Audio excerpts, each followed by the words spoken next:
For today, what I'm going to do with the excess cash that I withdraw after hitting the FRS, we have invited Mr. Simon Chan, a financial planner, a licensed financial advisor, to help us think through what are the options. So, without further ado, Mr. Chan. Thank you, Soo Young and Justin, for inviting me here to this session. As I'm sure everyone will know, there is actually a lot of things to consider, and each person's situation is very different. Yeah. So the way I will approach, if anyone would seek my advice or comments, is that I will just lay out what are the options out there, and then so that everyone can have a full picture in mind and make an informed decision.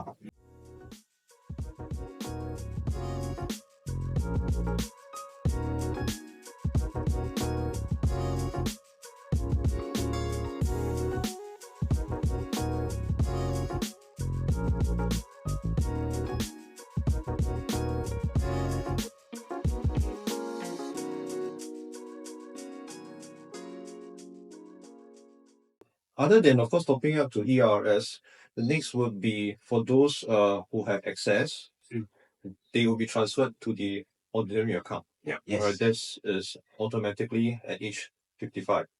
So again, the pros is certainly once money is inside CPF, there is creditors protection. Now, I left out scam protection is because that money, I'm sure everyone will aware, can withdraw it at any point in time, right? CPF has imposed some online withdrawal caps, limits, but these limits can still be removed, all right, subject to just some approval and timeline. Yeah. So I wouldn't say it is absolutely scam proof, but at least there's some layers of safeguards. Okay. So second benefit will be certainly leaving money in the ordinary account will earn the minimum legislated interest rate of 2.5%. It's still a decent interest rate and is guaranteed by the Singapore government. So it makes sense for you to have some money in there. Okay.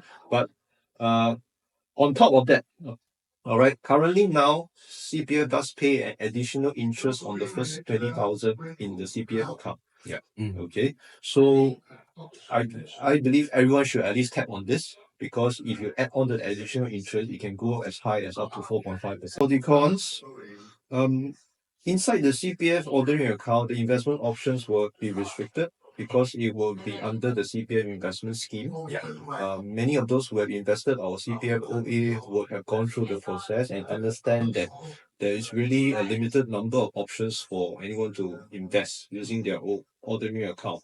But having said that, whatever that's available for investment under the CPF investment scheme, some of them do give some decent returns and they are viable investment options. So as much as some of the headlines are very negative out there, I encourage everyone to take a deeper look, so that they can find out more exactly what are the options available. Yes, because 20 years ago, with the introduction of unit trust, actually, there was an early wave of CPFIS investors who lost money on some of these unit trusts. But these days, the fund options available, some of the ETFs are run by very reputable, very long-term fund managers. So I think, yeah, there are good options under this scheme as well. Second point would be lower liquidity compared to cash. Certainly CPF OA, as much as every amount, all the amount can be withdrawn, you still can't compare it to cash. Okay, you still have to submit the request to withdraw the money. So that's the difference. Yeah. Lastly, of course, it's still going down to policy risk because money is still in that ordinary account.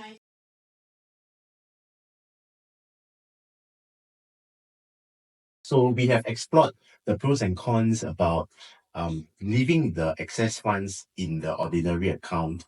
Maybe now we can look at, let's say if we were to withdraw the excess amount in cash, what are some of the options we have? Now, if someone does intend to put the cash that you have withdrawn into some structured plans that can create some retirement income, right? There are certainly many options out there.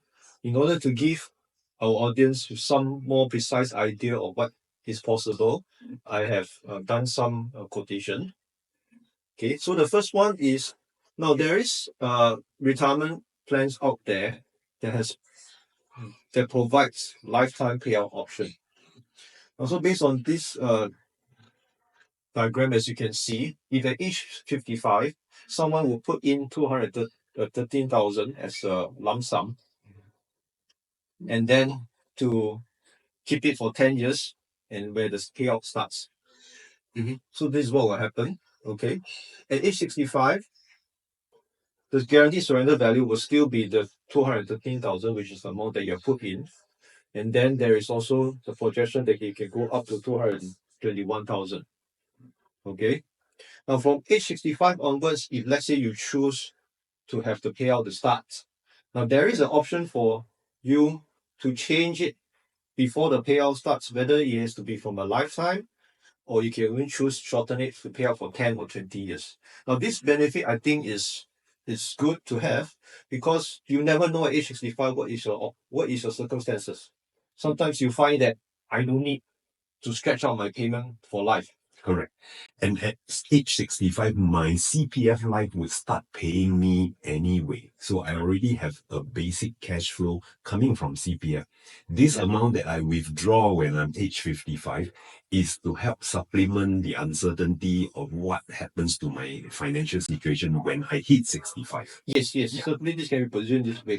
So to bring out the earlier point that I mentioned, if let's say someone who feels that the circumstances change, or maybe for the next 10 years from age 65 to 75, they want to really enjoy life, they need more money to travel or whatsoever, they can choose to shorten it to the next 10 years so that they can get more money, and then they can use it for whatever they please. Yes. All right.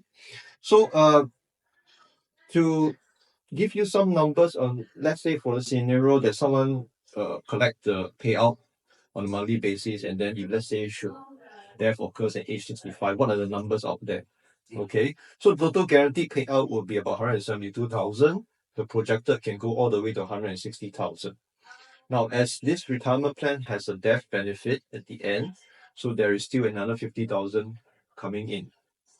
So in total, it can be projected that if someone should pass on at age 85, the total amount collected can go up to 383,000. For those who are very keen on knowing the yield, right, the yield is about 3.11%.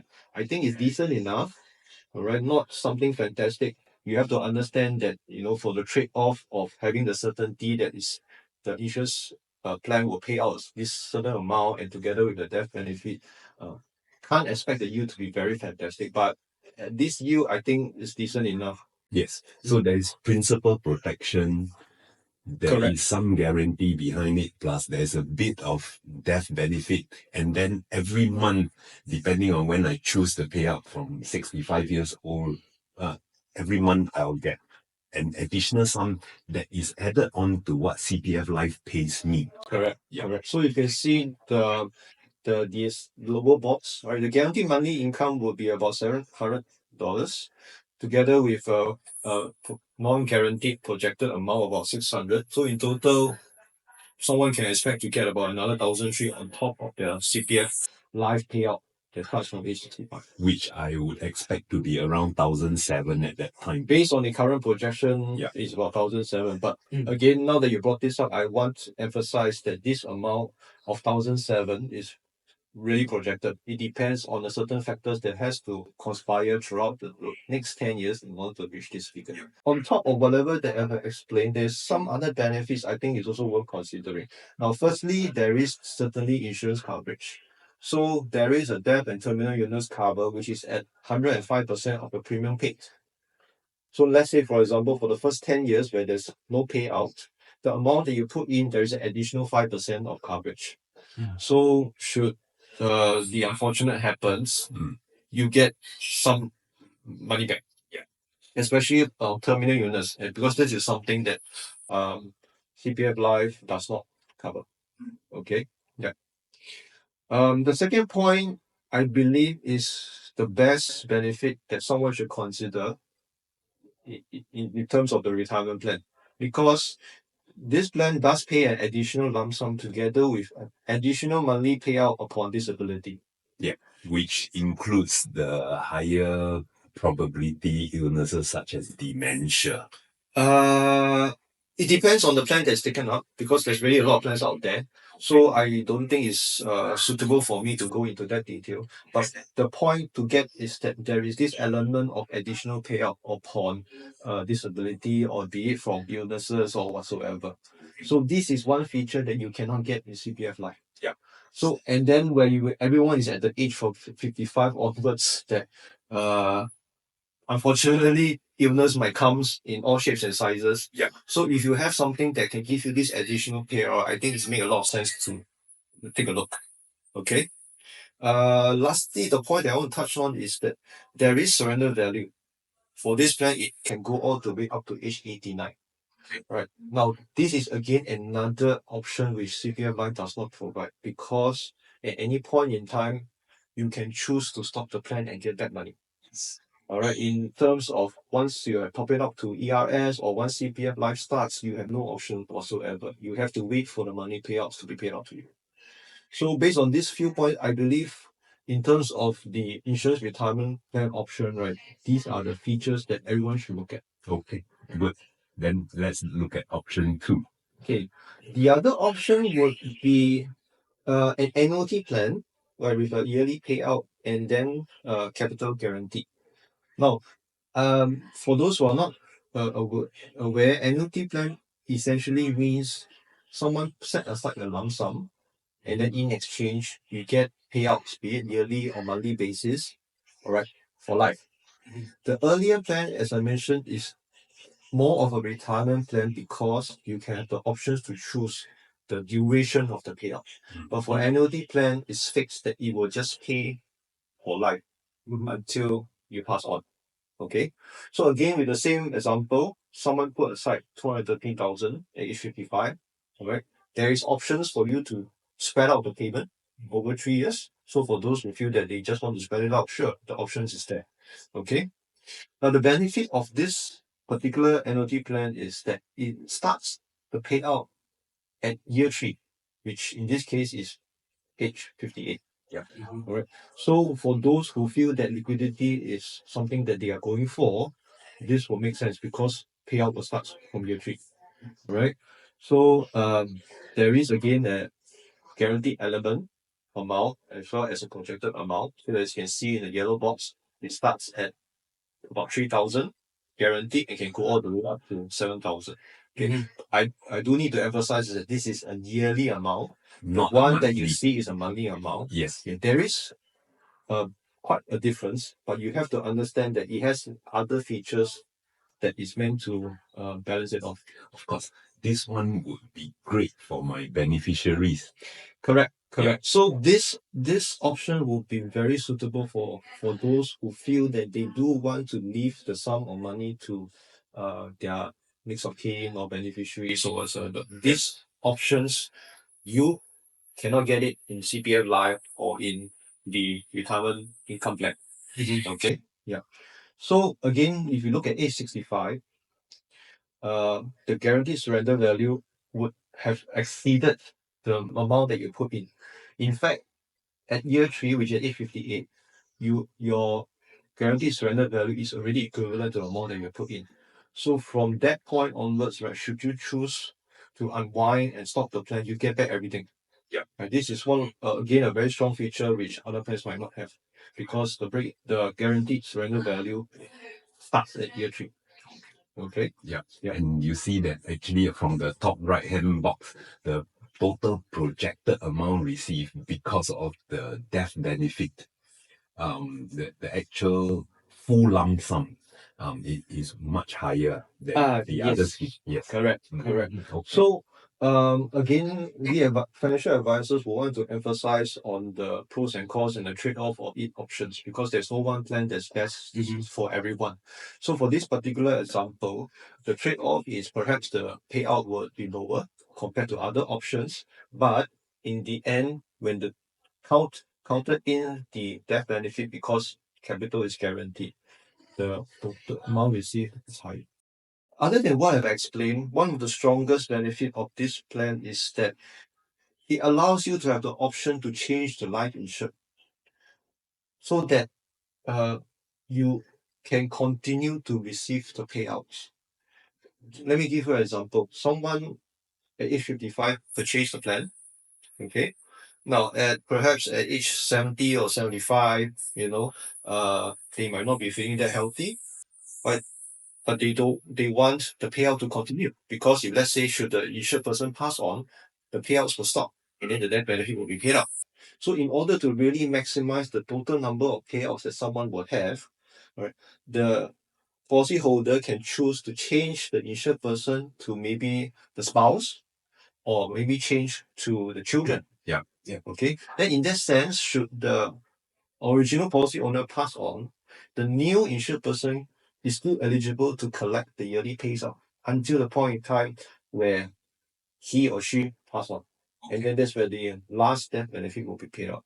So if we look at that particular scenario, the payout duration might not be just restricted to the next 20 years. It can be much longer than that. Okay. I think we have gone through quite a number of stuff over the past 10-15 minutes. Yeah. So I just want to conclude it that now a major financial decision has to be made at age 55 for everyone who has CPF money. Okay. My guess is that many are not fully aware of what are the various considerations and options available. I can understand that it's quite it's not easy for anyone to understand how it really works, especially for those who are not very financial savvy. But still, this is our own money. I believe it is our responsibility to find out and think carefully what are the decisions that you'll make, because you have to understand some decisions are irreversible. Got to do the homework. Yes. CPF Life is still a good retirement income scheme. Right? It should form the basic level of retirement income for all of us. Yeah. Right? But for those with more resources, we should pick up some time and effort to find out more so that we can optimize our retirement income.